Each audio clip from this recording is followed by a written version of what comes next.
আপনার পরিচয় কি? এবারের লোকসভা নির্বাচনে জঙ্গিপুরে আপনাদের প্রার্থী হচ্ছে। আপনারা জঙ্গিপুরে কেন প্রার্থী দিচ্ছেন? আপনি জঙ্গিপুরে কী ইস্যুতে লড়াই করছেন? জঙ্গিপুরের আপনাদের মতো ছোট ছোট রাজনৈতিক দলগুলো প্রার্থী দেওয়ার ফলে লোকে বলছে বিরোধী ভোট ভাগ হচ্ছে এবং এরা ভোট কাটোয়া, এতে বিজেপির সুবিধা হচ্ছে। আপনি কি বলবেন?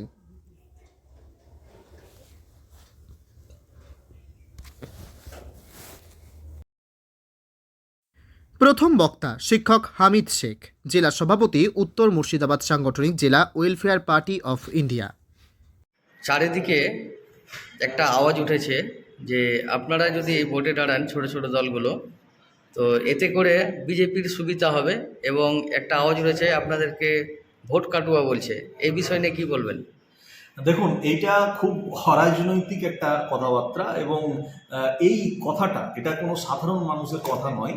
কারণ ভারতবর্ষের যে গণতান্ত্রিক ব্যবস্থাপনা, সেই ব্যবস্থাপনার মধ্যে প্রত্যেক রেজিস্টার্ড পলিটিক্যাল পার্টি বা রাজনৈতিক দল বা প্রত্যেক মানুষের অধিকার রয়েছে যে তারা রাজনৈতিক প্রতিনিধিত্ব করবে। অতএব সেই জায়গা থেকে কেউ কথা বলতে পারে না। দ্বিতীয় প্রসঙ্গ হচ্ছে যে আজকে বিজেপি বিরোধিতার ধুয়ো তুলে যারা এই কথাগুলো বলছেন, আজকে মমতা বন্দ্যোপাধ্যায় ইন্ডিয়া জোটের একটা বড় শরিক, এবং পশ্চিমবাংলাতে এসে আমরা দেখছি যে এখানে কোনো ইন্ডিয়া জোট বলে কোনো জোট হচ্ছে না।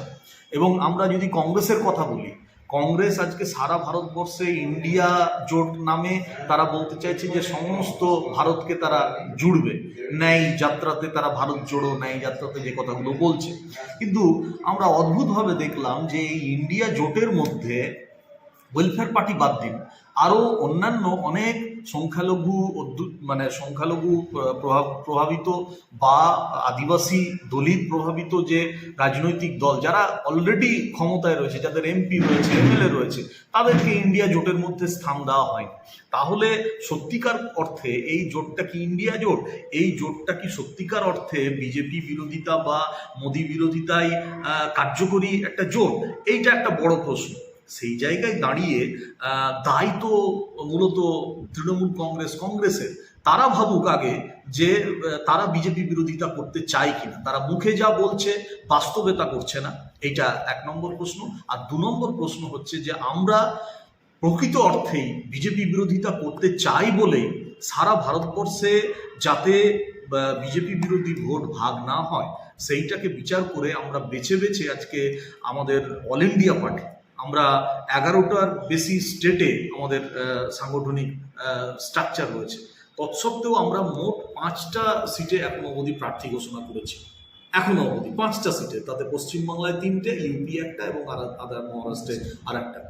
5টা সিটে আমরা লড়াই করছি। অতএব আমরা ভোট কাটুয়া নয়, আমরা প্রকৃত অর্থে বিজেপি বিরোধী। এবং আপনারা জানেন যে এই জঙ্গিপুরে আমি যখন মুর্শিদাবাদ জেলা, অবিভক্ত মুর্শিদাবাদ সাংগঠনিক জেলার ওয়েলফেয়ার পার্টির জেলা সভাপতি ছিলাম, আমার নেতৃত্বে এই মুর্শিদাবাদ জেলার জঙ্গিপুরের যে মোহাম্মদপুরে 55 দিনের আমরা সিএ বিরোধী আন্দোলন করেছিলাম, বিজেপি বিরোধী আন্দোলন করেছিলাম। কিন্তু সেই সময় আমরা দেখেছি যে এই শাসক দলের পুলিশ, শাসক দল, তাদের পক্ষ থেকে বিভিন্ন রকমের হুমকি, বিভিন্ন রকমের অসহযোগিতা, এই সমস্তগুলো এসেছে। আমরা সেভাবে ময়দানে কংগ্রেস সিপিএমকে দেখতে পাইনি। ফলত আমি বলতে চাইছি যে এখানে আমরা ভোট কাটুয়া তো নই, বরং মানুষের ইস্যুতে প্রকৃত অর্থে জঙ্গিপুরবাসীর কল্যাণে ওয়েলফেয়ার পার্টি একমাত্র দল যারা লাগাতারভাবে আওয়াজ তুলছে।